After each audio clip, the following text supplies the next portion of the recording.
முன்னே எனக்கு நிறைவான மகிழ்ச்சி உண்டு.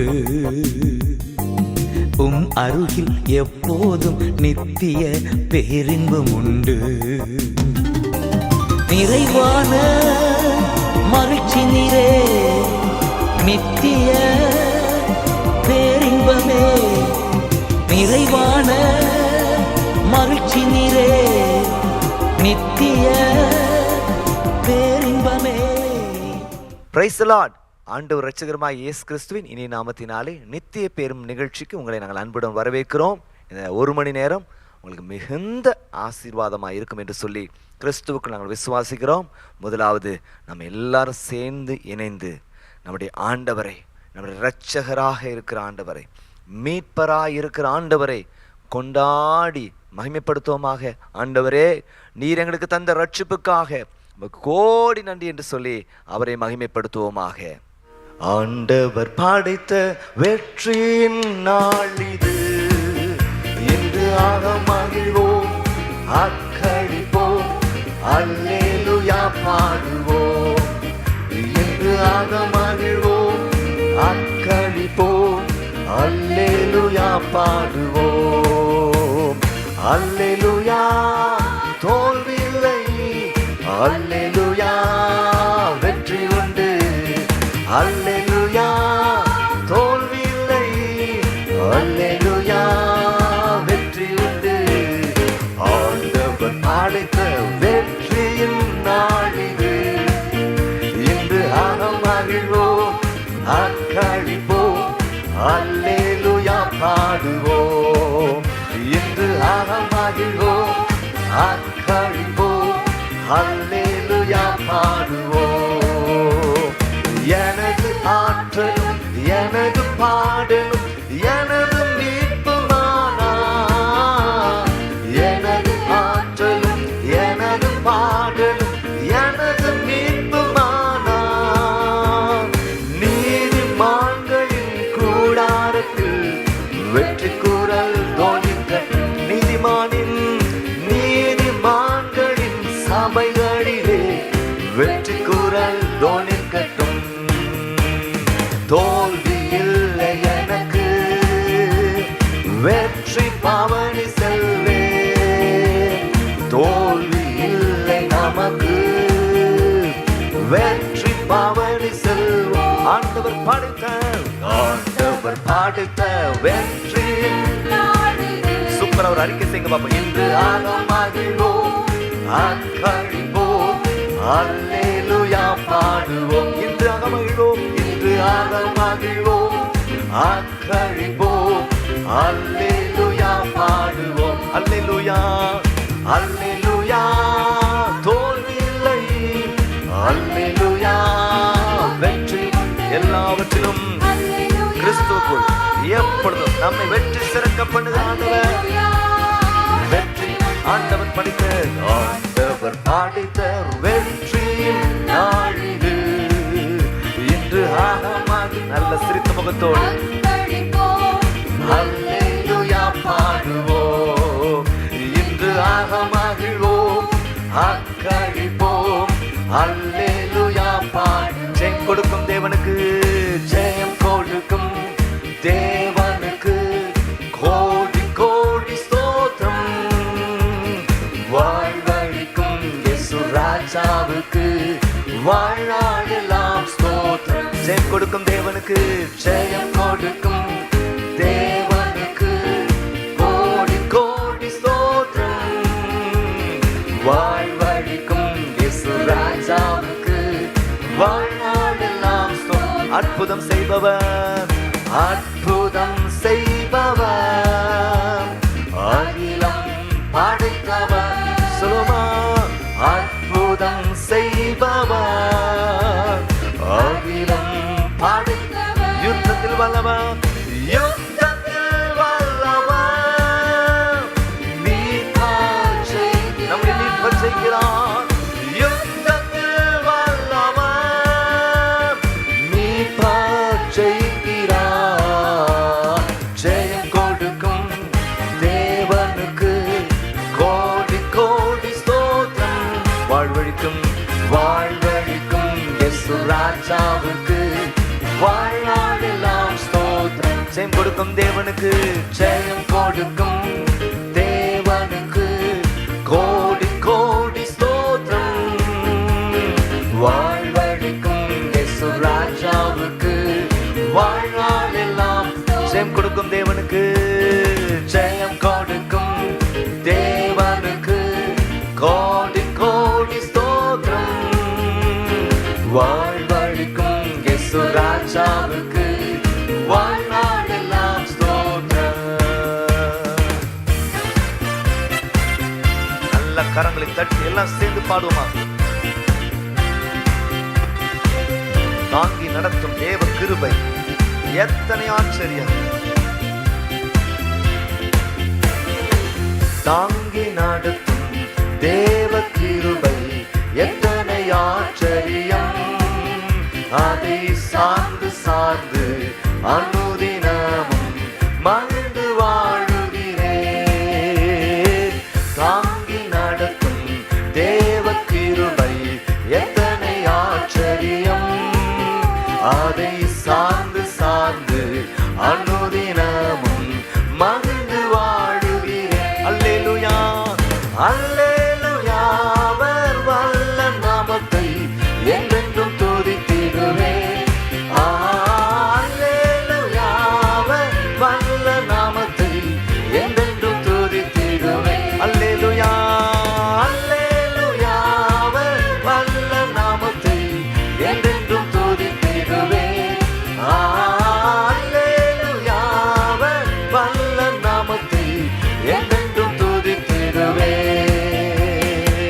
பஞ்சம் வந்தினேனும் அஞ்சிடேனே நான், தஞ்சம் என் இயேசு உண்டு.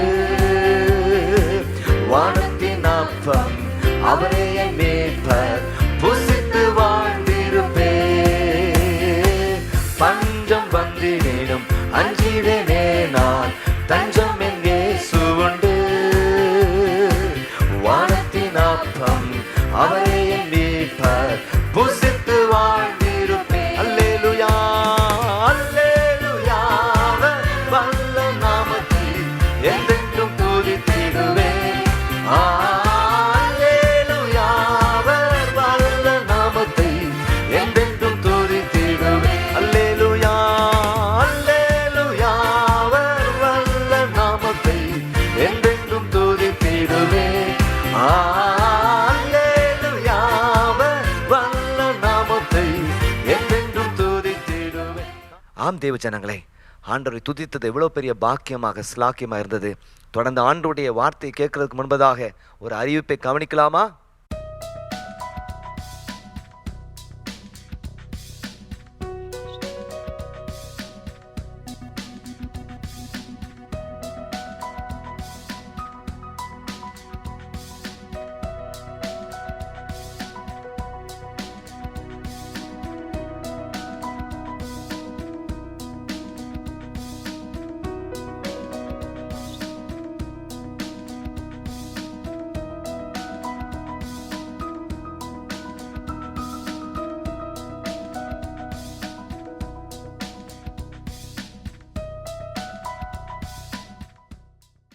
ஆம் தேவ ஜனங்களே, நித்திய பேர்மம் கிறிஸ்டியன் மேட்ரிமோனி ஊழியங்கள் ஆயிரக்கணக்கான ஜனங்களுக்கு ஆசீர்வாதமாக இருக்கிறது.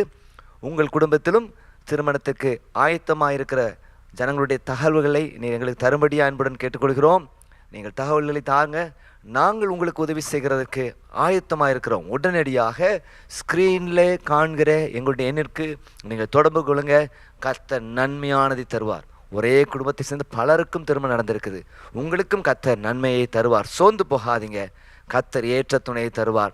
தொடர்ந்து ஆண்டவருடைய வார்த்தையை நாம் கேட்போமாக. இன்றைக்கு நம்முடைய ரட்சிப்பு நிறைவேற நாம் பட வேண்டிய பிரயாசங்கள் என்ன என்பதை குறித்து தியானிக்க இருக்கிறோம். ரட்சிப்புக்கு எவிடன்ஸ் தேவை, அத்தாட்சிகள், சான்றுகள் தேவை. நீங்கள் ரட்சிக்கப்பட்டிருக்கிறீர்கள் என்பதற்கான அத்தாட்சிகள் என்ன, சான்றுகள் என்ன என்பதை பிலிப்பியர் 2 அதிகாரம் 12 மற்றும் 14 வசனங்களிலே நாம் தியானிப்போமாக. வாங்க எல்லாரும் சேர்ந்து இணைந்து ஆண்டோடைய வார்த்தையை தியானிப்போம். பிலிப்பியர் 2 அதிகாரம் நீங்கள் 12 வசனத்தை வாசித்து பார்க்கும் பொழுது, ரட்சிப்பு நிறைவேற பிரயாசப்படுங்கள் என்று சொல்லி பவுல் பிலிப்பு சபைக்கு சொல்கிறதை கொடுத்து பார்க்கிறோம். ஸோ ரட்சிப்புக்காக வேலை செய்யுங்கன்னு சொல்லலை, ரட்சிப்பின் அது சான்றுகளை வெளிப்படுத்துங்க அப்படி சொல்றார். எவிடன்ஸ் சொல். ரட்சிப்புக்கு ஒரு எவிடன்ஸ் இருக்கு. ஞானஸ்நானம் என்பது உள்ளான மாற்றத்தின் வெளிப்படையான ஒரு அடையாளம் என்று சொல்லி பார்க்கிறோம். அதே போல நீங்கள் ரட்சிக்கப்பட்டிருக்கிறீர்களா இல்லையா என்பதை உங்கள் கிரியைகள் மூலமாக நீங்கள் அறிந்து கொள்ள முடியும். பரிசுத்த ஆவியை நிறைய நேரத்தில் 100க்கு ஒரு 70% நீங்கள் ரட்சிக்கப்பட்டிருக்கீங்கன்னு உங்களுக்கு நல்லா தெரியும், அல்ல 100% உங்களுக்கு தெரியும். ஆனால் அதோடு நீங்கள் திருப்தி அடைஞ்சிடக்கூடாது. மற்றவர்களுக்கும் நீங்கள் பெற்ற ரட்சிப்பு தெரியணும் அப்படிங்கிறதுக்காக தான் அவர் எவிடன்ஸை குறித்து பேசுறார், சான்றுகளை குறித்து அவர் பேசுகிறதை குறித்து பார். ஒரு ரட்சிக்கப்பட்ட மனுஷன் இப்படிப்பட்ட காரியங்களை செய்வான் என்பதை குறித்து அங்கே பேசுகிறதை குறித்து பார்க்கிறோம். நான் 1 யோவானிலிருந்து 5 காரியங்களை காலையிலே நான் உங்களுக்கு சொன்னேன். நீங்க ரட்சிக்கப்பட்டிருக்கீங்கிறத எதன் மூலமாக அறிந்து கொள்ள முடியும்? நம்பர் 1 சொன்னேன். 1 யோவான் 4ஆம் அதிகாரம் 15ஆம் வசனத்தை நாம் பார்க்கிறோம். நாம் தேவனை அறிக்கை பண்ணுகிறதன் மூலமாக, இயேசுவை அறிக்கை பண்ணுகிறதன் மூலமாக நாம் அறிந்து கொள்ள முடியும். இயேசுவை தாராளமா ராஜா நம்ம அறிக்கை செய்தோம். இயேசுவே என் ராஜா, இயேசுவே என் தேவன், இயேசுவே என் மீட்பர் அப்படின்னு அறிக்கை பண்ணுகிறோம். அறிக்கை பண்ணாத ஆவியெல்லாம் அந்தி கிறிஸ்துவின் ஆவின்னு சொல்லப்பட்டிருக்கிறது. ஸோ அறிக்கை பண்ணுகிறது மூலமாக நாம் ரட்சிப்பில் இருக்கிறோம் என்பதை அறிந்து கொள்ள முடியும். 2வதாக தேவனுடைய கட்டளைக்கு கீழ்ப்படுகிறது மூலமாக 1 யோவான் 5ஆம் அதிகாரம் 3ஆம் வசனத்தை வாசித்து பார்க்கும் பொழுது, தேவனுடைய கட்டளைக்கு கீழ்ப்படுகிறது மூலமா சொல்லி செய்ய மாட்டோம், சொல்லாமலே நம்ம செய்வோம். ஆமென். சொல்லி சொல்லி செய்கிறேன் இல்லை, ஆட்டோமேட்டிக்காக உங்கள் லைஃப் ஸ்டைலே ஆண்டவருடைய கட்டளைக்கு கீழ்ப்படினோம் அப்படிங்கிற நிலைக்குள்ள வந்துடும். 3வது படித்தோம். 1 யோவான் 3ஆம் அதிகாரம் 9ஆம் வசனத்தை சொல்லப்பட்டிருக்கிறது, பாவத்தில் நம்ம விழும் பொழுது நாம் மிகுந்த சங்கடப்படுவோம். அது நமக்கு ஒரு பெரிய வருத்தமாக இருக்கும்.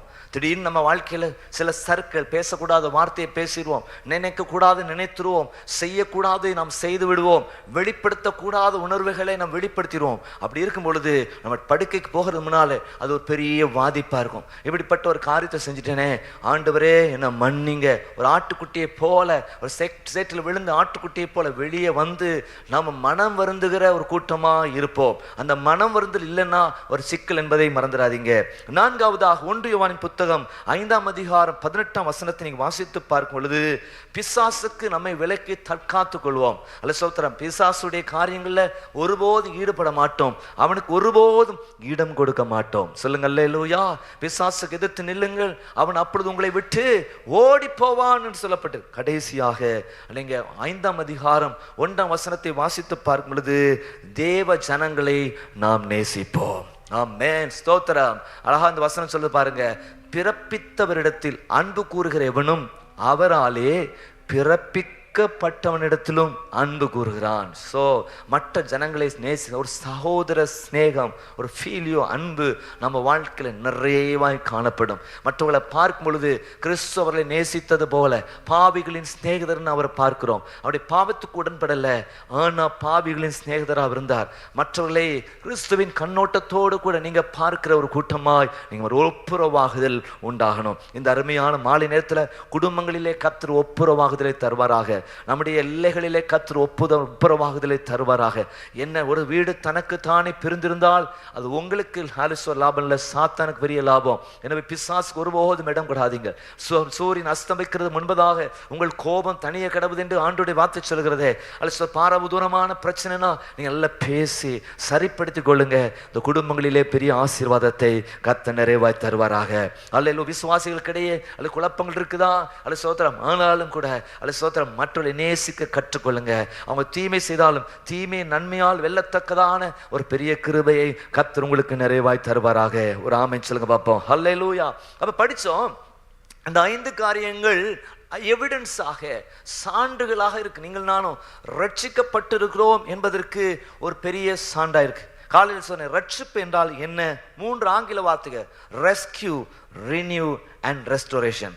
முதலாவதாக மீட்பு, 2வது ஆவியில் ஒரு புதுப்பிப்பு, 3வதாக தேவ உறவில் ஒரு மறுசீரமைப்பு. அதான் சொன்னேன், மீட்பு, புதுப்பிப்பு, மறுசீரமைப்பு. அதில் 3 பூ ஞாபகத்தில் வச்சிருங்க. என்னது? மீட்பு. 2வது என்னது? புதுப்பிப்பு, மூன்றாவதாக மறுசீரமைப்பு. ஹல்லேலூயா. பாவத்திலிருந்தும் மரணத்திலிருந்தும் பயத்திலிருந்தும் எல்லா வித காரியத்திலிருந்தும் கர்த்தர் நம்ம என்ன செய்யறாரு? மீட்டு சோத்திரம் நம்மை ரட்சிக்கிறார். சொல்லுங்க அல்லேலூயா. இரண்டாவதாக நம்ம ஆவிய ஆண்டவர் என்ன செய்யறாரு? புதுப்பிக்கிறார். ஆமே. நம்முடைய ஆவி ஸ்பிரிட்டை என்ன செய்யறார்? ஒரு புதுப்பிக்கிறோம். ஒரு கிறிஸ்துக்குள் இருந்தால் புது சிருஷ்டியா இருக்கிறான். பழையவனெல்லாம் ஒழிந்து போயின, எல்லாம் புதிதாயின என்ற வார்த்தையின் ஒரு புதுப்பிப்பு நம்ம லைஃப்ல ஆவில வருது பாருங்க. ஒரு புதிய மனுஷன் நமக்குள்ள வரும். மூன்றாவதாக மறுசீரமைப்பு. அல்ல பாவங்கள் ஆண்டவருக்கு நமக்கு இருந்த ரிலேஷன்ஷிப்பை அல்ல தூரப்படுத்திட்டு இப்போ சோத்திரம் இந்த கிறிஸ்துவின் இயேசுவின் மூலமாக நாம் பிதாவோடு கூட சமாதானமாக இருக்கத்தக்கதான பாக்கியத்தை கர்த்தர் நமக்கு தர வல்லவராய் இருக்கிறார். சொல்லுங்க அல்லேலூயா. நீங்க ஒரு தடவை பெற்ற ரட்சிப்பை 100க்கு 99.9% இழக்க வாய்ப்பு இல்லை. என்றைக்கு ஆண்டவருக்கு விரோதமா நிற்கிறீங்களோ, ஆண்டவரே நீர் எனக்கு வேண்டாம்னு சொல்றீங்களோ, அன்னைக்கு தான் நீங்க ரட்சிப்பை இழக்க அப்போஸ்டசின்னு சொல்லுவாங்க. என்னைக்கு ஆண்டவருக்கு உங்களுக்கு ரிலேஷன்ஷிப் கட்டாதோ அன்னைக்கு தான் ரட்சிப்பை இழக்கிறதுக்கான வாய்ப்பு இருக்கிறது. அதே நேரத்தில் ஆண்டவருக்கு தந்த ரட்சிப்பை ஒருபோதும் இழந்து போகிறதற்கான வாய்ப்பு இல்லை. ஏன்னா இந்த ரட்சிப்பு கிறிஸ்துவினால் நமக்கு தரப்பட்டதா இருக்கிறது. சொல்லுங்க அல்லேலூயா. இது இலவசமாக நமக்கு தரப்பட்டிருக்கிறது. பல மார்க்கங்களை பார்க்கும் பொழுது ஒரு மதத்தில் கர்மான்னு சொல்லுவாங்க. அந்த கர்மா தான் தீர்மானம் பண்ண சொல்லுவாங்க. அல்லது அதே மார்க்கத்தில் சொல்லுவாங்க, நீ நன்மை செஞ்சா அடுத்த பிறவியில என்னது நல்ல நிலையில் பிறப்பாய், நீ தீமை செய்தால் அடுத்த பிறவிலே தீமையாக நீர் பிறப்பாய், தீமையான சோத்திரம் பயங்கரமான விலங்குகளாய் நீ பிறப்பாய். சொல்ல கர்மா கிரியைகள் மூலமாக நீதிமானாக்கப்படுகிற நிலை கொடுத்து பார்க்கிறோம். ஆனால் கிறிஸ்துவ மட்டுமே ஒரு விஷயத்தை சொல்லுது, நீங்களும் நானும் கிருபையினால் நீதிமானாக்கப்படுகிறோம். கரங்களை வைத்து அலையழிச்சுங்க பாப்பா. கிருபையினால் நீதிமான்களாக்கப்பட்ட எல்லாருமே நல்ல சத்தத்தை வைத்து அலையழிச்சுங்க பாப்போம். கிருபையினால் நீதிமானாக்கப்பட்டவர்கள் சத்தத்தை வைத்து அலையழிச்சுங்க பாப்போம். அதான் கிருப கிருப கிருப கிருபன்னு சொல்லி கொண்டாடுவோம். நீங்கள் நானும் கிருபையினால் நிலைத்து நிற்கிறோம். அதனால தான் ஆறாவது நேரத்தில் நீங்கள் வார்த்தைக்கு நல்ல முக்கியத்துவம் கொடுத்து நல்ல வார்த்தையை கவனிச்சு ராகத்தை பார்க்காதீங்க, என்னது தாளத்தை பார்க்காதீங்க, வார்த்தையை ஃபோக்கஸ் பண்ணுங்க. ஆண்டவரேன்னு சொல்லு உங்கள் வாயால் நீங்கள் நல்ல அறிக்கை செய்யணும்.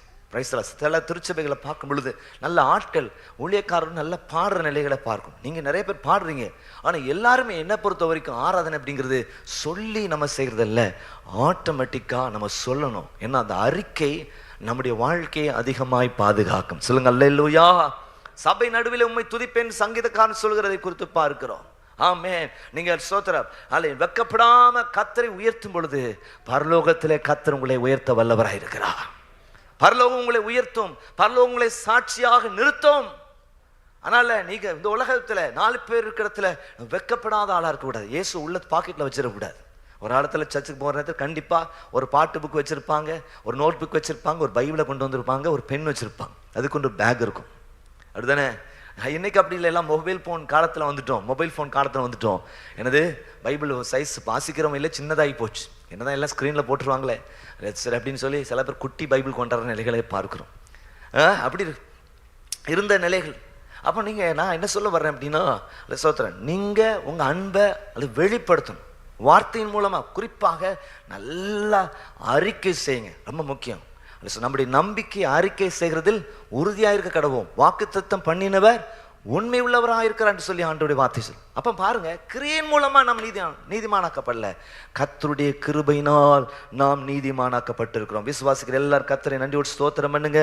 நீங்கள் மத்தேயுவின் புத்தகம் 19ஆம் அதிகாரம் 25, 26 ஆகிய வசனங்களை வாசித்து பார்க்கும். மேத்யூ சாப்டர் 19 verse 25 and 26 என்ன சொல்லப்படு? அப்படி சீஷர்கள் அதை கேட்டு மிகவும் ஆச்சரியப்பட்டு, அப்படியானால் யார் ரட்சிக்க கூடும் என்றார்கள். 26ஆம் வசனத்தை வாசித்து பார்க்கும். இயேசு அவர்களை பார்த்து, மனுஷரால் இது கூடாதுதான், தேவனால் எல்லாம் கூடும். எப்பேற்பட்ட பாவியையும் ரட்சிக்க அவரால் கூடும். எப்பேற்பட்ட சின்ன பின்னமாக உடைந்து சிதைந்து நாரி போயிருக்கிற வாழ்க்கையும் வாசமாக மாற்ற என் இயேசுவால் கூடும். ஆமென் சொல்லுங்க பாப்பா. அல்லேலூயா. இன்னொரு வசனத்தை பாருங்க, அப்போஸ்தலர் 4ஆம் அதிகாரம் 12ஆம் வசனத்தை வாசி. அப்போஸ்தலர் 4:12 Acts chapter 4 and verse 12. அவரால் அன்றி வேறொருவராலும் ரட்சிப்பு இல்லை. நாம் ரட்சிக்கப்படும்படிக்கு வானத்தின் கீழெங்கும் மனுஷருக்குள்ளே அவருடைய நாமமே அல்லாமல் வேற எந்த நாமம் கட்டளையிடப்படவும் இல்லை என்றார். அவரால் அன்றி ரட்சிப்பில்லை. சோ நம்ம பெற்றிருக்கிற ரட்சிப்புக்கு எக்ஸ்க்ளூசிவான காரண கத்தா யார் அப்படின்னா ஆண்டவராகிய இயேசு கிறிஸ்து. கரங்களை வைத்து அழைச்சுங்க பார்ப்போம்.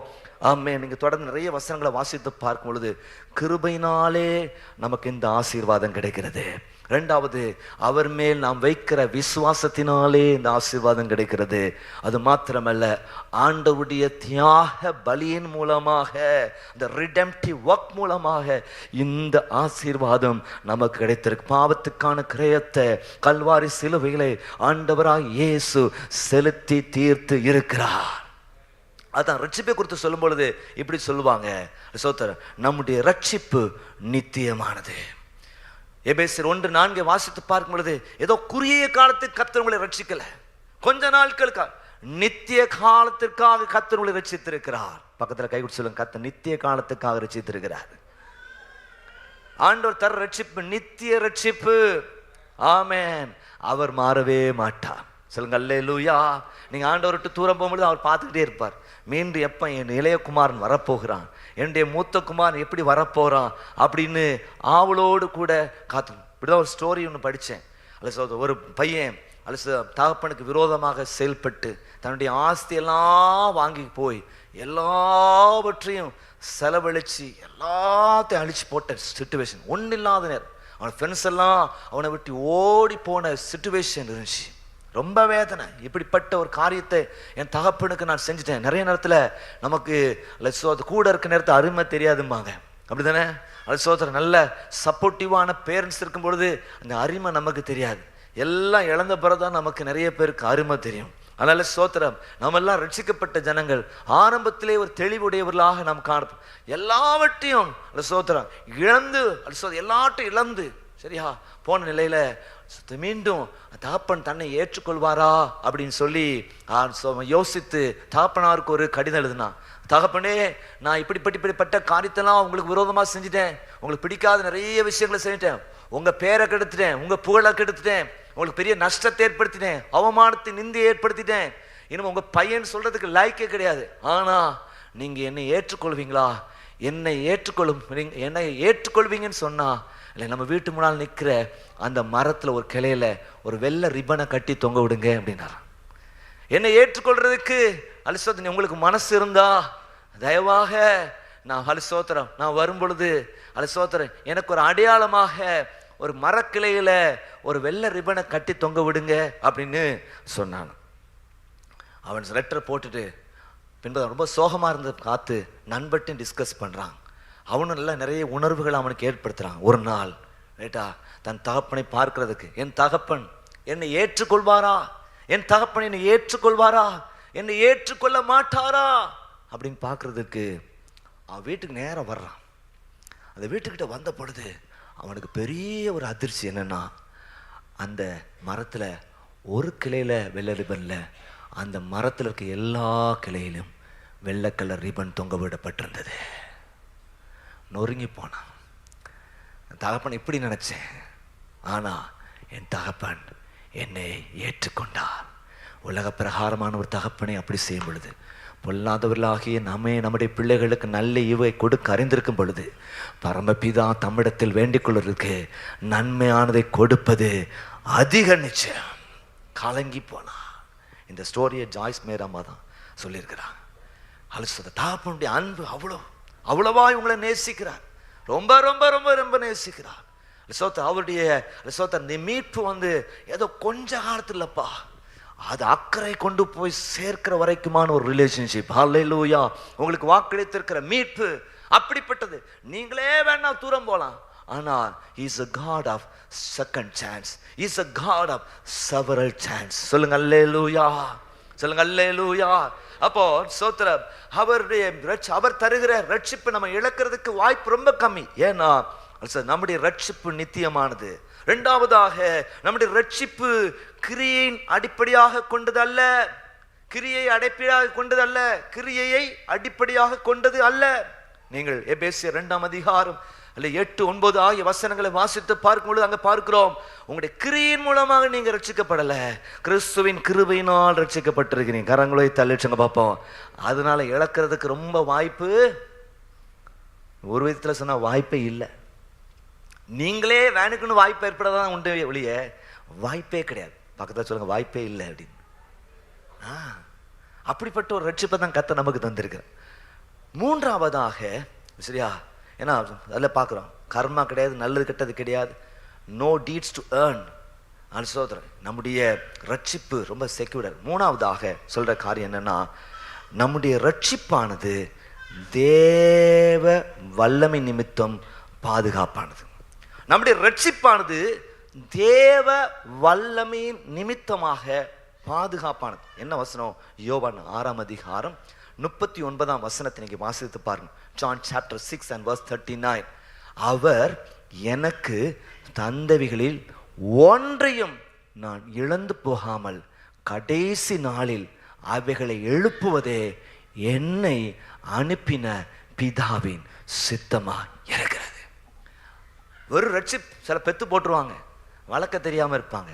நம்ம ஆண்டவர் பெற்றெடுக்கிற தேவன் மாத்திரமல்ல, கடைசி வரைக்கும் வளர்க்கிற தேவனாயிருக்கிறார். பெறப்பண்ணுகிற ஆண்டவர், கடைசி வரைக்கும் உங்களை நடத்துகிறவர். நம்முடைய ரட்சிப்பு தேவ வல்லமை நிமித்தம் பாதுகாப்பா இருக்கிறது. யோவான் 10ஆம் அதிகாரம் 28ஆம் வசனத்தை வாசித்து பாருங்க. John chapter 10 and verse 28. எல்லாம் சேர்ந்து வாசிங்க. நான் அவைகளுக்கு நித்திய ஜீவனை கொடுக்கிறேன். நான் அவைகளுக்கு நித்திய ஜீவனை கொடுக்கிறேன். அவைகள் ஒரு காலம் கெட்டு போவதில்லை. ஒருவனும் அவைகளை என் கையிலிருந்து பறித்து கொள்வதும் இல்லை. ஒருத்தரின் கையிலிருந்து பறித்து பாருங்க, உங்க ரட்சிப்பை பறிக்கவே முடியாது. பக்கத்தில் சொல்லுங்க பார்ப்போம். ஆண்டவர் வார்த்தையை நிறைய பேர் நம்பணுமாய் தெரியலையே. யாரும் ஏன்னா பரிதாப நிலையில் இருக்கமா இல்ல இருக்கு. ஒருவரும் நீங்க பெற்ற ரட்சிப்ப உங்க மனைவி பறிக்க முடியாது, உங்க புருஷன் பறிக்க முடியாது, உங்க பிள்ளைகள் பறிக்க முடியாது, உங்க பெற்றோர் பறிக்க முடியாது, உங்க பாஸ்டரையே பறிக்க முடியாது, யாராலும் பறிக்க முடியாது. அது சொல்றாரு. ஏன்னா உங்க ஏதோ ஒரு நாள் நிகழ்வு அல்ல, இதில் வாழ்நாள் நிகழ்வு. கர்த்தருடைய வல்லமையில் இருக்கனால ஈஸியெல்லாம் விட மாட்டார். நீங்க வேணுக்குனே வெளியே போனாதான் உண்டு. அதனாலதான் சொல்றேன், சபையில வந்து நல்லா கர்த்தரை ஆராய்ச்சிருங்க. எப்பயுமே நீங்க செய்யுங்க. குறைகளோடு நீங்க இருக்கலாம், ஆனா ஆராதனை நிறுத்தாதீங்க. கர்த்தரை உயர்த்த உங்க வாஞ்சியை பார்த்து உங்களுக்கு ஒரு பெரிய விடுதலையை கர்த்தர் தருவார். எத்தனை பேர் விசுவாசிக்கிறீங்க? சொல்லுங்க அல்லேலூயா. நான்காவது, ரோமர் 8ஆம் அதிகாரம் 38, 39 ஆகிய வசனங்களை நீங்க வாசித்து பார். ரோமர் chapter 8 verse 38, 39 என்ன சொல்லுது அப்படின்னா, நம்முடைய தேவனின் அன்பு நிபந்தனை அற்றது. மனுஷனுடைய அன்பு எல்லாம் நிபந்தனைக்குட்பட்டது. ஆண்டவருடைய அன்பு எப்படிப்பட்டது? அதுக்கு நிபந்தனையே கிடையாது. ஒரு ஆமீன் சொல்லுங்க பாப்போம். பாருங்க, எல்லாம் சேர்ந்து வாசிமா. மரணமானாலும் ஜீவனானாலும் தேவ தூதலானாலும் அதிகாரங்களானாலும் வல்லமைகளானாலும் நிகழ்காரியங்களானாலும் வருங்காரியங்களானாலும் அடுத்ததாக உயர்வானாலும் தாழ்வானாலும் வேறெந்த சிருஷ்டியானாலும் நம்முடைய கர்த்தராகிய கிறிஸ்து இயேசுவுள்ள தேவனுடைய அன்பை விட்டு நம்மை பிரிக்க மாட்டான் என்று நிச்சயித்திருக்கிறேன். சொல்லுங்க அல்லேலூயா. ஏன்னா அவருடைய அன்பு நிபந்தனையற்றது. இதெல்லாம் வச்சு பார்க்கும் பொழுது என்னன்னா, நீங்க பெற்ற ரட்சிப்பை இழந்து போகிறதுக்கான வாய்ப்பு இல்லை. ஆனால் நீங்களே இழக்கணும்னா இழந்துக்கலாம். நம்ம ஆண்டவர் நமக்கு ஒரு சுதந்திரத்தை கொடுத்திருக்கிறார். நம்ம கொடுத்திருக்க பெரிய ஆசீர்வாதம் என்ன? Freedom. Freedom to choose anything. நன்மை தீமை முன்னால இருக்கு, நன்மையை தேர்ந்தெடுக்கலாம். ஜீவனும் மரணம் இருக்கு, ஜீவனை தேர்ந்தெடுக்கலாம். ஆசீர்வாதம் சாபம் இருக்கு, ஆசீர்வாதத்தை நீங்க தேர்ந்தெடுக்கலாம். பரிசுத்தம் அசுத்தம் இருக்கு, நீங்க எதனாலும் தேர்ந்தெடுக்கலாம். உங்களுக்கு ஒரு சுதந்திரத்தை கத்த தந்திருக்கிறார். நீங்க விசுவாசத்தோடு கூட ஆண்டவரே உண்மையே நான் பின்தொடர் தீர்மானம் பண்றேன்னு சொல்லும் பொழுது கர்த்தர் உங்கள் வாழ்க்கையில ஒரு மாற்றத்தை தர வல்லவராயிருக்கிறார். அப்ப பாருங்க, ரட்சிப்பு மாற்றப்பட முடியாது. ஆனா இந்த பிலிப்பியர் 2ஆம் அதிகாரம் 12ஆம் வசனத்துல என்ன சொல்றார் அப்படின்னா, உங்கள் ரட்சிப்பு நிறைவேற பிரயாசப்படுங்க. உங்க ரட்சிப்புக்கான ஒரு எவிடன்ஸ், ஒரு அடையாளம், ஒரு சான்று, ஒரு அத்தாட்சி இருக்கட்டும். அப்படிதானே? ஒரு டாக்டருங்கிறதுக்கு ஒரு சான்று தெரியும், அவங்க போடுற ட்ரெஸ்ஸில் தெரியும். ஒயிட் கலர் கோட்டு, அப்படி ஒரு ஸ்டெத்தை போட்டிருப்பாங்க. அப்புறம் என்னது வேற என்ன வச்சுருப்பாங்க, முன்னால் பிபி ஒன்று வச்சுருப்பாங்க. இப்படி சில எக்யூப்மெண்ட்ஸ் எங்கே போனாலும் அவங்கள கோட்டும் அவங்க என்னது கையில் வச்சுருக்க ஸ்டெத்தும் என்ன செய்யும், அவங்கள எப்படின்னு காட்டும், ஒரு டாக்டர்னு காட்டும். அப்படிதானே? பிரைஸ்லா. ஒரு பாஸ்டருங்கிறத காட்டும், கையில் வச்சுருக்க பைபிள் உடைய உடைகள் காட்டும். ஒரு அரசியல்வாதிங்கிறது எப்படி தெரியும், வெள்ளை வேஷ்டி வெள்ளை சட்டை போட்டு ரைட்டா, கஞ்சியெல்லாம் போட்டு அப்படி என்னது ஒட்டாமல் அப்படி தூக்கிட்டு நிற்கும் ரைட்டா, இப்படி போட்டு இருக்கிறது, கையில் ஒரு மொபைலை வச்சுக்கிட்டு ஒரு கட்சி. இது நீங்கள் பார்த்தீங்கன்னா பார்த்த அதே மாதிரி தான். சரியா? ஒரு தேவ பிள்ளை அப்படிங்கிறது என்ன செய்யணும், வெளியில் தெரியணும். பக்கத்தில் சொல்லுங்க, தேவ பிள்ளைங்கிறது வெளியில். ஒரு காலத்தில் ரகசியமாக இருக்கலாம், ஆனால் ரகசியத்தில் ரகசிய கிறிஸ்தவனாக இருந்து வண்டியை ஓட்டப்படாது. நீங்கள் எப்படின்னோ என்னது வெளியே வரணும், வந்து நான் ஒரு கிறிஸ்தவன்ங்கிறதை வெளிப்படுத்தும். ஞானஸ்நானம் அதை தான் வெளிப்படுத்து, உள்ளான மாற்றத்தின் வெளிப்படையான ஒரு அடையாளம். எந்த சூழ்நிலையும் என் இயேசுவை விட்டு நான் பின்வாங்கி போக மாட்டேன் என்பது சொல்லுதான் ஞானஸ்நானம். விசுவாசிக்கிற அல்லேலூயா பார்ப்போம். அப்போ இந்த பிலிப்பியர் 2ஆம் அதிகாரம் 12ஆம் வசனத்திலிருந்து 14ஆம் வசனம் வரைக்கும் ஒரு 3 காரியங்களை குறித்து அவர் சொல்றார். நீங்க ரட்சிக்கப்பட்டிருப்பீங்க அப்படின்னா இந்த 3 காரியங்கள் உங்க லைஃப்ல இருக்கும் அப்படின்னு சொல்றாங்க. முதலாவது அவர் சொல்ற காரியம், நான் சொன்ன தலைப்பு உங்களுக்கு புரியுதா? நீங்க ரட்சிக்கப்பட்டிருப்பீங்கன்னா இந்த 3 காரியங்கள் உங்கள் வாழ்க்கையில வெளிப்படும். இந்த 3 காரியங்கள் நீங்க செய்யறவங்களா இருப்பீங்க. முதலாவது அவர் பேசும்போது என்ன குறித்து பேசுறாருன்னா, அவர் பேசும்போது இதை குறித்து பேசுறாருன்னா தேவ சாயல். நீங்க ரட்சிக்கப்பட்டிருப்பீங்க அப்படின்னா உங்களுடைய வாழ்க்கையில ஒரு மண் சாயல் மாறி ஒரு விண் சாயல் வரும். கரங்களை வைத்து அழைச்சுங்க பார்ப்போம். அது இப்பவே வர ஆரம்பிக்கும், ஒரு நாள் நிறைவடையும். மண் சாயல் அப்படின்னு மாறியேன்னு பாட்டு, சீயோன் தேசம் அதில் சேர்ந்தென்றும் அன்பருடன் வாழ்வேன். மண் சாயல் ரொம்ப ஹையா இருக்குதே, டீ கொடுங்க. மண் சாயல் மாறியே, மண் சாயல் மாறியே, சாயல் அணிந்தமே மறுரூபம் அடைவேனே, என் இயேசு போல் மாறுவே, என் இயேசு போல் மாறுவே. இது பரலோகத்தில் இருக்கிறத குறித்து சொல்லப்பட்டு, ஆனா இந்த உலகத்தில் இருக்கிற நீங்க ஸ்தோத்திரம் ஒரு தேவ சாயலை வெளிப்படுத்துவர்களாய் மாறுவீங்க. உங்களுக்கு ஒரு ரட்சிப்பு இருக்கும் பொழுது, உங்களுக்குள்ள ஒரு மீட்பு, உங்களுக்குள்ளே ஒரு ஆவியின் புதுப்பிப்பு, உங்களுக்குள்ளே ஒரு மறு சீரமைப்பு இருக்கும் பொழுது என்ன இருக்கும் அப்படின்னா ஸ்தோத்திரம் ஒரு தேவ சாயல் உங்க லைஃப்ல இருக்கும். என்னை காண்போர் உம்மை காண உம் சாயல் என்னில் வேண்டும். வாழ்த்துகிறேன் இயேசுராஜாங்கிற பாட்டு. என்னை காண்போர் உம்மை காண உம் சாயல் என்னில் வேண்டும். என்னை காண்போர் உம்மை காண உம் சாயல் என்னில் வேண்டும். என்னை காண்போர் உம்மை காண உம் சாயல் என்னில் வேண்டும். சொல்லுங்க, என்னை காண்போர் உம்மை காண உம் சாயல் என்னில் வேண்டும். தந்திடவே தாழ்மையும் பொறுமையுடன் அன்புமாக, தந்திடவே தாழ்மையையும் பொறுமையுடன் அன்புமாக வாழ்த்துகிறேன் இயேசு ராஜா, வாழ்த்துகிறேன் இம்மாலையிலே, வாழ்த்துகிறேன் இயேசு ராஜா, வாழ்த்துகிறேன் இம்மாலையிலே. ஹல்லேலூயா. அப்ப நல்ல கவனிங்க, ஒரு தேவ சாயல் நம்ம லைஃப்ல இருக்கும். Praise the Lord. கிறிஸ்துவின் அந்தியோகியா மக்களுக்கு கிறிஸ்தவர்கள் பேர் வந்துச்சு. எதனால் வந்துச்சு? கிறிஸ்துவின் சாயல். நான் கூட அடிக்கடி சொல்லியிருக்கிறேன். ஒரு தடவை ஒரு மிஷினரி ஒரு மலைவாழ் மக்கள் மத்தியில் அனுப்பப்பட்டார். இது வரைக்கும் கிறிஸ்துவ அறியாத ஜனங்கள். அங்க போய் ஊழியம் செய்யறாரு செய்யறாரு செய்யறாரு செய்யறாரு செய்யறாரு, பிரசங்கத்தை பண்ணி பார்க்கிறார், ஜெபம் பண்றாரு, ஒன்றும் நடக்கல. ஒரு ஆத்மா கூட மாற்ற முடியல. உன்னை தன்னை அனுப்பின அந்த ஊழிய நிறுவனத்திற்கு ஒரு கடிதம் எழுதினார்.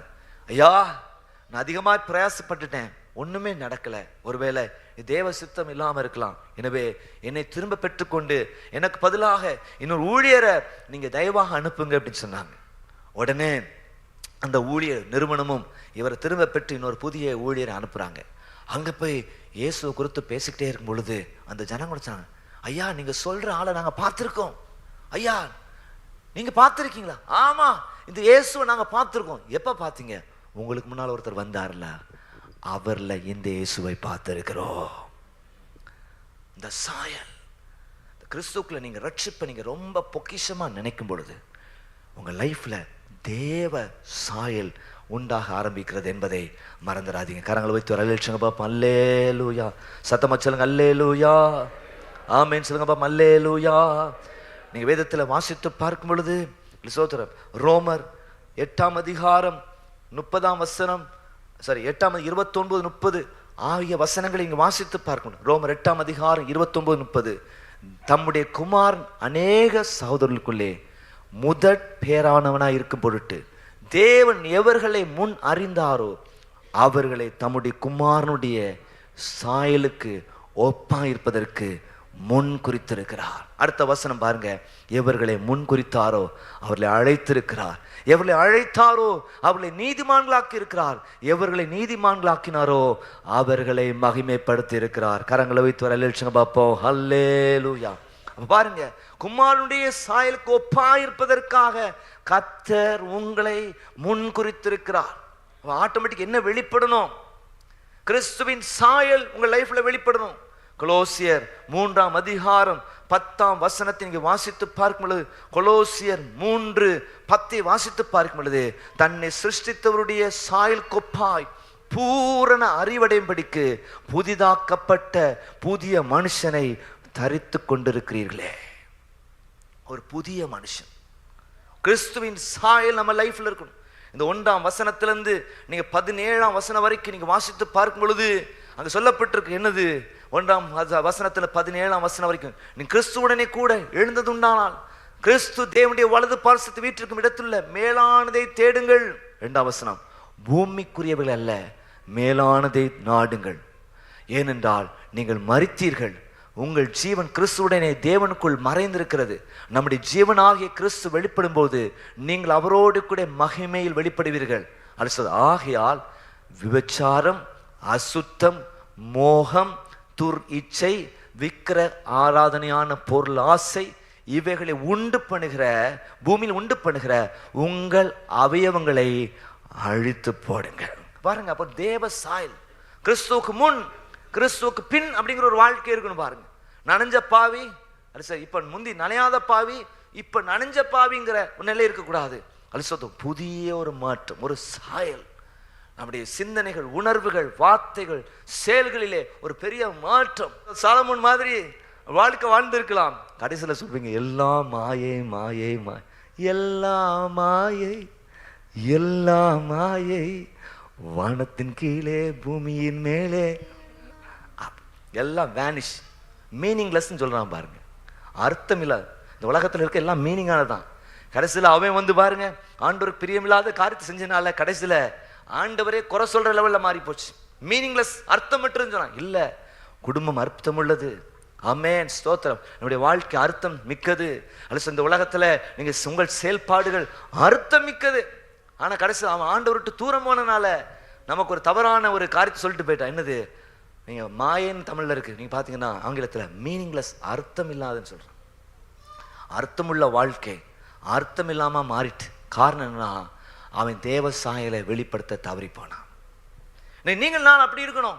நம்முடைய சரீரங்களை தேவையில்லாது கொஞ்சம் அப்படி தலை தூக்குற நேரத்துல, மாம்சம் என்னில் மேற்கொள்வதா அடிக்கடி தவறுகிறே, லாலா லாலா லாலா லாலா. என்னது? ஆண்டவரே, மாம்சம் மேற்கொள்ள அடிக்கடி கொஞ்சம் அப்படியே தலை தூக்குறனால, அப்பா அதெல்லாம் கீழ்ப்படுத்த எனக்கு கிருபை தருவீராக. சொல்லுங்க அல்லேலூயா. மாம்சத்துக்கும் ஆர்விக்கும் விரோதமான போராட்ட லைஃப் டைம் இருந்துட்டே இருக்கும். ஆனா ஆவியினாலே மாம்சத்தின் செய்கைகளை அழித்தால் நீங்கள் பிழைப்பீர்கள் சொல்லப்பட்டிருக்கிறது. எப்பேற்பட்ட ஆலயம் ஊழியரா இருக்கலாம், விசுவாசியா இருக்கலாம், மாம்சம் தலை தூக்குற சிச்சுவேஷன் இருக்கும். அதை என்ன செய்யணும்? அடக்கி ஆள கர்த்தர் கிருபை தருவாராக. சொல்லுங்க அல்லேலூயா, சொல்லுங்க அல்லேலூயா. எத்தனை பேர் நான் சொல்ற புரியுது? 6ஆம் வசனத்தை நீங்க வாசித்து பார்க்க சொல்றாரு பாருங்க. 6ஆம் வசனம் போடுங்க. கொலோசியர் 3:6. இவைகளின் பொருட்டே கீழ்ப்படியாமையின் பிள்ளைகள் மேல் தேவ கோபாக்கினை வரும். 7ஆம் வசனம். நீங்கள் முற்காலத்தின் அவர்களுக்குள்ளே சஞ்சரித்த பொழுது அவைகளை செய்து கொண்டு வந்தீர்கள். 8ஆம் வசனம். இப்பொழுதோ கோபமும் மூர்க்கமும் பொறாமையும் வாயில் பிறக்கலாகாத தூஷணமும் வம்பு வார்த்தைகளுமாக இவைகளெல்லாம் வரமாட்டேங்க. என்னது இவைகளெல்லாம் விட்டு விடுங்கள். அடுத்த வசனம் பாருங்க. ஒருவருக்கொருவர் பொய் சொல்லாதிருங்கள், பழைய மனுஷனும் செய்கைகளையும் களைத்து போட்டு, அடுத்ததாக தன்னை சிருஷ்டித்தவருடைய சாயல் கொப்பாய் பூர்ண அறிவடையும்படிக்கு புதிதாக்கப்பட்ட புதிய மனுஷனை தரித்துக் கொள்ளுங்கள். 11ஆம் வசனத்துல சொல்றார் பாருங்க. அதிலே கிரேக்கன் என்றும் யூதன் என்றும் விருத்த சேதனம் உள்ளவன் என்றும் விருத்த சேதனம் இல்லாதவன் என்றும் இல்லை, புறஜாதியன் என்றும் புறதேசத்தானும் இல்லை, அடிமையன் என்றும் சுயாதீனன் என்றும் இல்லை, கிறிஸ்துவே எல்லாரிலும் எல்லாமானவர். சொல்லுங்க அல்லேலூயா. இந்த புதிய மனுஷன் வந்த பின்பதாக அந்த சாதி, இவர் இந்த சாதி, அவர் இந்த இனோ, அவர் இப்படிங்கிற பாகுபாடு ஆவியே நமக்குள்ள வராது. என்ன ஆவி வரும்? இயேசுவின் குடும்பம் ஒன்று உண்டு, அன்பு நிறைந்திடும் இடம் உண்டு அப்படிங்கிற எண்ணம் தான். இயேசுவின் குடும்பம் ஒன்று உண்டு, அன்பு நிறைந்திடும் இடம் உண்டு. இயேசுவின் குடும்பம் ஒன்று உண்டு, அன்பு நிறைந்திடும் இடம் உண்டு. உயர்வும் இல்லை, அங்கு தாழ்வும் இல்லை, ஏழை இல்லை, பணக்காரன் இல்லை, ஏழை இல்லை, பணக்காரன் இல்லை. ராஜாதி ராஜா இயேசு என்றென்றும் ஆண்டிடுவார். ராஜாதி ராஜா இயேசு என்றென்றும் ஆண்டிடுவார். இயேசுவின் குடும்பம் ஒன்று உண்டு, அன்பு நிறைந்திடும் இடம் உண்டு. இயேசுவின் குடும்பம் ஒன்று உண்டு, அன்பு நிறைந்திடும் இடம் உண்டு. அல்லேலூயா. நம்முடைய பிரிவினின் ஆவியே இருக்காது. வாங்க, இது கிறிஸ்துவின் சாயல், எல்லாரையும் நேசிக்கத்தக்க ஒரு ஆவி. கடந்த நாட்களில் சென்னையில் ஊழியத்து போயிருந்தேன். பார்த்தீங்க அப்படின்னா அவங்க என்ன, அவங்களுடைய பேக்ரவுண்ட்லாம் பார்த்தா சுத்த ஒஸ்ட், அவ்வளோ மோசமான பின்னணி. ஆனால் அந்த ஊழிய நிறுவனத்தினர் அவங்களை எடுத்து, அவங்கள வளர்த்து, அவங்கள படுக்க வைத்து பெரிய ஆளாக்கி இன்னைக்கு பெரிய பெரிய சாட்சிகள் அவங்க இருக்கிறாங்க. ஆண்டவர் குஷ்டரோகிகளின் கையினால் கூசாமல் தொட்டார். அவர் பாவிகளின் நேசர் என்று சொல்லி அழைக்கப்பட்டார். யாரையும் அவர் ஒதுக்கலை. உயிர் தெழுந்த ஆண்டவர் முதலாவது தரிசனமானது யாரு? பெண். அன்னைக்கு யூதர்கள் பெண்களை என்ன செய்ய புறக்கணிப்பாங்க, அவங்களுக்கு எந்த மதிப்பு மரியாதையும் கிடையாது. ஆனால் பைபிள் என்ன இடத்துல நிறைய ஆண்கள் பேராக இருக்கும். லீனியானது ஜீனியாலஜியில் பார்த்தீங்கன்னா நிறைய ஆண் பேர், பெண்கள் பேர் இருக்காது. ஆனால் மத்தியில் பார்த்தீங்கன்னா இருக்கும். அங்கே ஒரு சில பேர் ராகாபை குறித்து இருக்கும், பட்சேபேலா குறித்து இருக்குதா, அப்படி சொல்லி கொஞ்சம் பேரை குறித்து அங்கே இருக்கும். நல்லா கவனிங்க தேவ ஜனங்க, ரூத்தை குறித்து அங்கே சொல்லப்பட்டிருக்கு. அப்படி ஆண்டவர் என்ன பண்ணதெல்லாம் பேரியர்ஸ் எல்லாம் பிரேக் பண்ணார். யூதர்கள் சமாரியருக்குள்ள போக மாட்டாங்க, ஆண்டவர் அதை பிரேக் பண்றார். ஆண்டவர் என்ன சொல்றாருன்னா, நான் கிறிஸ்துவின் சாயலை வெளிப்படுத்துறதுக்காக வந்திருக்கிறேன், தேவ சாயலை வெளிப்படுத்துறதுக்காக வந்திருக்கிறேன். நான் இந்த உலகத்தில் அப்படி இருக்கணும், நீங்களும் அப்படி இருக்கணும். ரட்சிப்பு உங்களுக்குள்ள வரும் பொழுது எந்தவித வேறுபாடும் உங்களுக்கு இருக்காது. சரியா? அது சோத்திரம். இன்னும் எல்லாரையும் நீங்க மதிக்கிற ஒரு கூட்டமா மாறிடுவீங்க, யாரையும் இழிவுபடுத்த மாட்டீங்க. அதுதான் அவர் சொல்றாரு. தொடர்ந்து வாசிங்க. கொலோசியர் 3ஆம் அதிகாரத்தை வாசித்து பார்க்கும் பொழுது அடுத்து என்ன சொல்றாரு? ஆகையால் நீங்கள் தேவனால் தெரிந்து கொள்ளப்பட்ட பரிசுத்தரும் பிரியருமாய் உருக்கமான இரக்கத்தையும், எல்லாம் சேர்ந்து வாசிங்க, தயவையும் மனத்தாழ்மையும் சாந்தத்தையும் நீடிய பொறுமையை தரித்து கொண்டு ஒருவரை ஒருவர் தாங்கி ஒருவர் பேர் ஒருவர் குறைபாடு உண்டானால் கிறிஸ்து உங்களுக்கு மன்னித்தது போல ஒருவருக்கொருவர் மன்னிங்கள். தொடர்ந்து வாசிங்க. இவை எல்லாவற்றின் மேலும் பூர்ண சற்குணத்தின் கட்டாகிய அன்பை தரித்து கொள்ளுங்கள். தேவ சமாதானம் உங்கள் இருதயங்கள் ஆள கடவுது. இதற்கென்றே நீங்கள் ஒரே சரீரமாக அழைக்கப்பட்டிருக்கிறீர்கள். கிறிஸ்துவின் வசனம் உங்களுக்குள்ளே சகல ஞானத்தோடு பரிபூர்ணமாய் வாசமாயிருப்பதாக. சங்கீதங்களினால் கீர்த்தனைகளால் ஞான பாட்டுகளின் ஒருவருக்கொரு போதித்து புத்தி சொல்லிக் கொண்டு உங்கள் இருதயங்களில் கர்த்தரை பக்தியுடன் பாடி, அடுத்த வாசிங்க, வார்த்தையினாலும் கிரியையினாலாவது நீங்கள் எதை செய்தாலும் அதை கர்த்தராகிய இயேசுவின் நாமத்தினாலே செய்து அவருடைய முன்னிலையாக பிதாவாகிய தேவனை சொல்லுங்க. அல்லேலூயா. அப்ப பாருங்க, ஒரு புதிய மனுஷனை குறித்து பேசுறாரு. நீங்க ரட்சிக்கப்பட்டிருப்பீங்கன்னா ஒரு தேவ சாயல் உங்களுக்கு வரணும். மண் சாயல் மாறும், இந்த உலக சாயல் மாறும், பரம்பரை சாயல் மாறும், பரம்பரை பேச்சுக்கள் இருக்கும் பாருங்க, அதெல்லாம் மாறும், ரீடியூன் ஆகும். அவங்க பின்னணி பயங்கர எடுத்தோன்னே மற்றவங்க அடிக்கிற ஒரு பின்னணியா இருக்கும். ஆனா கிறிஸ்துக்குள்ள வந்த பின்பதாக சாதுவா மாறிடுவாங்க. என்ன வேணா 2 அடி அடிச்சுட்டு போப்பான்னு மாறிடுவாங்க. அப்படி ஒரு மாற்றத்தை ஆண்டவர் தருகிறார். இன்னும் நீங்க தொடர்ந்து வாசித்து பார்த்தீங்க அப்படின்னா எபேசியர் 4ஆம் அதிகாரம் 23, 24 மட்டும் வாசிக்கிறேன். தொடர்ந்து நீங்க 32 வரைக்கும் குறிச்சுக்கிடுங்க. அதில் வாசித்து பாருங்க. எபேசியர் 4, 23, 24. உங்கள் உள்ளத்தில் புதிதான ஆவி உள்ளவர்களாகி 24 மெய்யான நீதியிலும் பரிசுத்தத்திலும் தேவனுடைய சாயலாக சிருஷ்டிக்கப்பட்ட புதிய மனுஷனை தரித்து கொள்ளுங்கள். கரங்களை வைத்து ஒரு அழைச்சுங்க பார்ப்போம். அப்போ நம்பர் 1 என்ன அப்படின்னா, நல்லா கவனிங்க, நமக்கு நேரம் முடியுது, வேகமாக சொல்கிறேன். நம்பர் 1, நீங்கள் ரட்சிப்பில் இருந்தீங்கன்னா பிலிப்பியர் 2, 13, 14, 15 அவர் சொல்கிறாரு, என்ன சொல்கிறாங்க? தேவ சாயல், தேவ செயல் காணும். நம்ம இடத்துல அடிக்கடி வந்து போகிற ஒருத்தரை தேவ மனுஷராக நான் பார்க்கிறேன். ஒரு தேவ சாயல் நமக்குள்ள. இந்த உலகத்தில் வாழ்ந்தாலும் தேவ சாயலை வெளிப்படுத்து. இவங்க போய் பேச மாட்டாங்க, இவங்க கோல் சொல்ல மாட்டாங்க, இவங்க மற்றவங்களுக்கு தீங்கு செய்ய மாட்டாங்க. அந்த சாட்சி நம்ம லைஃப்ல அப்படியே வெளிப்படணும். நீங்க அதுக்குன்னு சும்மா ஒட்டு மீசை ஒட்டு என்னது இம வச்சு நல்ல கண்ணீர் எச்சு தொட்டு வச்செல்லாம் ஒன்றும் ஆக்ட் போடணும்னு அவசியம் இல்லை. நீங்க ஆட்டோமேட்டிக்காக கிறிஸ்துக்குள்ள வர நெருங்க நெருங்க நெருங்க நெருங்க நெருங்க பூவோடு சேர்ந்த நாரும் மணக்கும். பூவோடு சேர்ந்து அவரோடு நெருங்க, நகவும் சதயம் மாற மாற உம்மோடு நான் இருந்தால் உண்மை போல் மாறிடுவேன். Constant relationship with God. வாலிபருக்கு ரொம்ப சொல்றோம், வாலிபன் தன் வழியை எதனால் சுத்தம் பண்ணுவான், வசனத்தின்படி தன்னை காத்துக்கணும். இந்த பைபிளை டெய்லி நீங்க வாசிக்கணும்னா நீங்க எங்கேயோ ட்ராக் மாறி போயிட்டு இருக்கீங்க, அவ்வளவுதான். இந்த பைபிள் நீங்க நெருங்க நெருங்க நெருங்க நெருங்க நீங்க காக்கப்படுவீங்க. இது தேனா உங்களுக்கு மாறிடும். சொல்லுங்க அல்லேலூயா. தெவிட்டாத அமுதமாய் உங்கள் வாழ்க்கையில மாறிடும், ஒரு பெரிய பொக்கிஷமா மாறிடும். இந்த வார்த்தைகள் ஒருத்தரையும் வெட்கப்படுத்தவே வெட்கப்படுத்தாது. நீங்க சும்மா மேற்புட்சா நீங்க வாசிக்கிறதுனாலதான் உங்களுக்கு எந்த நன்மை இல்லாம இருக்கு. இது ஆழமாய் வாசித்து பாருங்க. இரவும் பகலும் அப்படியே வேதத்தை தியானமா இருக்கிற மனுஷன் மனுஷன் மனுஷி, எஸ் பாக்கி எதையும் சொல்லிருக்க வேண்டாமா? நாமே சொல்லுங்க பார்ப்போம். ஊரோட கோன்றப்படாது, தெளிவா இருக்கணும். ஆமென். அப்ப பாருங்க தேவ ஜனங்களே, ஒரு புதிய சாயல் நமக்குள்ள வருது. நீங்க அந்த ரட்சிப்பில் இருக்கும் பொழுது ஒரு மண் சாயல் மாறி ஒரு விண் சாயல்.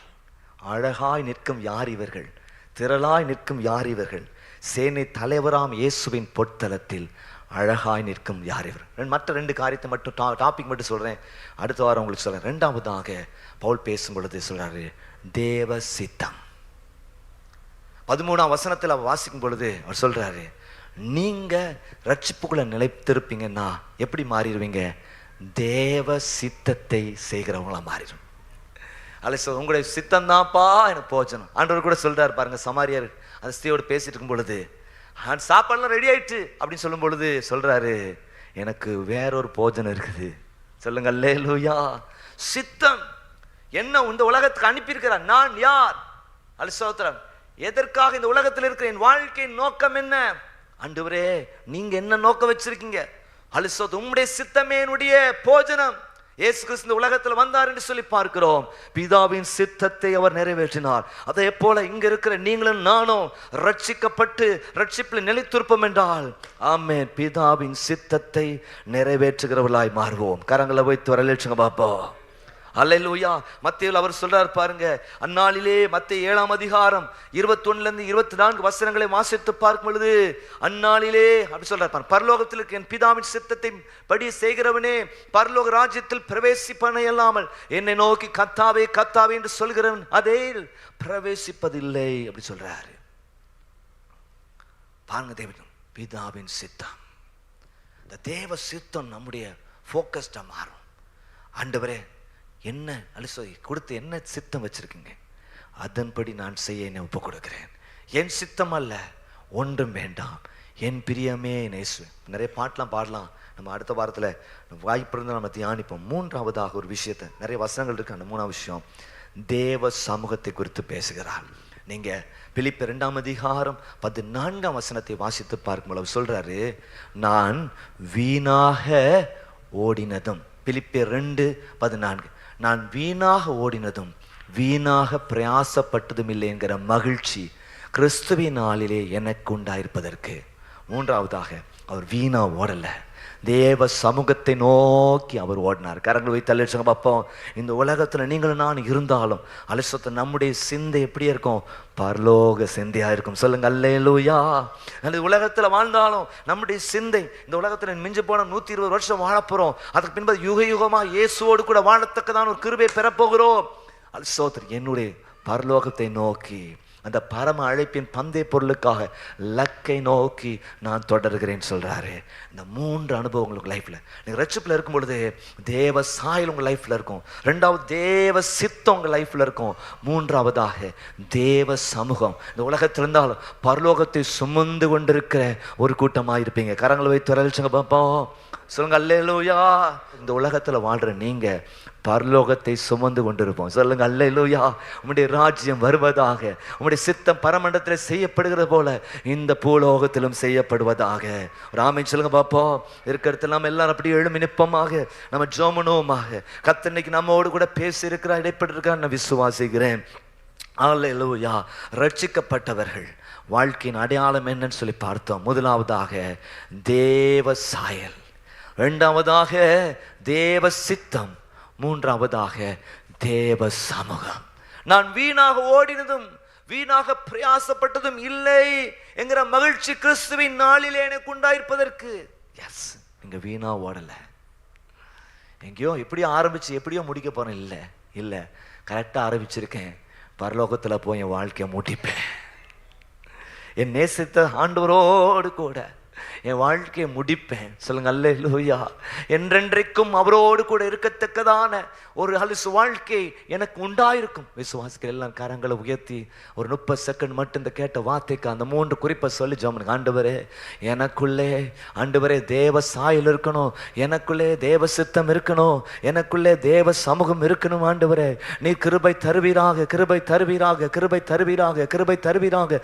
எல்லா சத்தத்தை உயர்த்தி ஆண்டவருக்கு நன்றி செலுத்துங்க. அல்லேலூயா, அல்லேலூயா, அல்லேலூயா, அல்லேலூயா, அல்லேலூயா, அல்லேலூயா, அல்லேலூயா, அல்லேலூயா. உம்மை துதிக்கிறோம் ஆண்டவரே, உம்மை ஸ்தோத்திரிக்கிறோம் ஐயா, உம்மை மகிமைப்படுத்துகிறோம் ஆண்டவரே. அல்லேலூயா, அல்லேலூயா.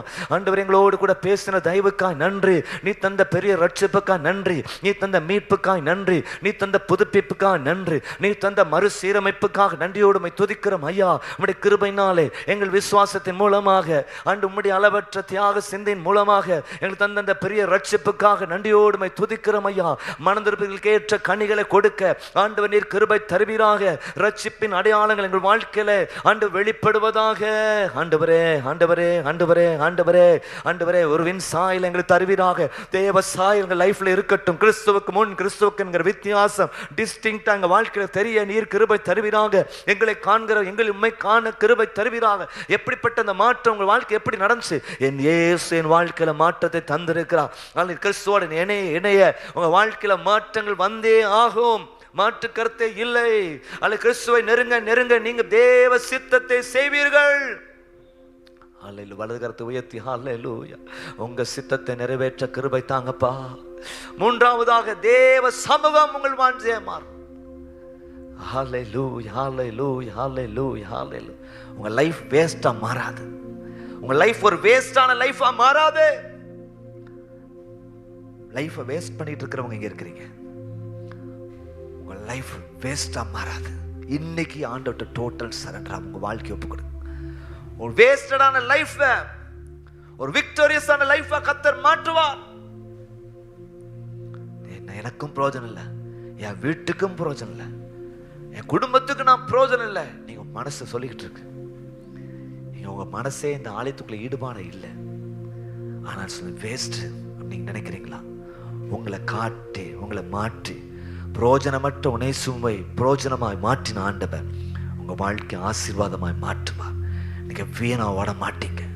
இது வரைக்கும் நீங்க வீணா ஓடி இருக்கலாம். இன்னைக்கும் டோட்டல் சரண்டர். இயேசுவே, என் வாழ்க்கை உங்களுடைய கரத்துல ஒப்பு கொடுக்கிறேன்.